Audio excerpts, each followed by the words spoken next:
نبی علیہ الصلوۃ والسلام له یو کس رالو. نبی علیہ الصلوۃ والسلام ته فرمایل یو نوجوانو اے د الله رسوله مال د زنا اجازت راک. وی اے د الله رسوله مال د زنا اجازت راک، نور گناهونه به پرېدم خو زنا نشم پرېغوست. صحابه کرام ورته وی چې امام الانبیاء پړوان دي ته د خبرې کې. صحابه کرام غالک رانیولو چې شاته شه ته د نبی علیہ الصلوۃ والسلام پړوان دي د خبرې کې. خو نبی علیہ الصلوۃ والسلام امام الانبیاء ورته وی چې دا الک را پرېږدی چې راشي. الک ته وی وایه که نه څه وی د الله رسوله ماله د زنا اجازت راکه، د زنا نور ګناهونو نه به ځان ساتم خو د زنا اجازت راله راکه. نو ګوره نبی علیہ الصلوۃ والسلام ورله یو ډېر بهترین جواب ورکو، ډېر حکیمانه جواب یې ورله ورکو، ډېر خشته انداز کې د هغه داسې اصلاح وفرمایله.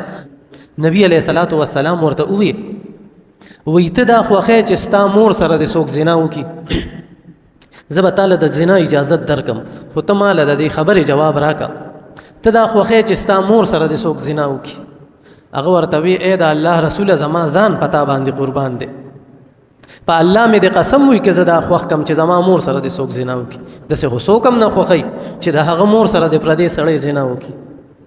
بیا ورته نبی علیہ السلام ارشاد وفرمایو وی ته دا خوښی چې ستا لور سره د څوک زنا وکړي.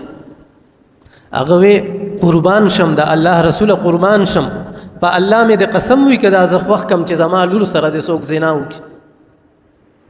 بیا ورته نبی علیہ السلام وی ښه ته دا خوښی چې ستا خور سره د څوک زنا وکړي. هغه ورته وی قربان شم د الله رسوله هیڅ کله دا نه خوښوم چې زما خور سره د څوک زنا وکړي. نو نبی علیہ الصلوۃ والسلام ورته وفرمایل چې چا سره ته زنا کې نو هغه هم د چا مور ده، چا سره ته زنا کې هغه هم د چا خور ده، د چا خور نه ده.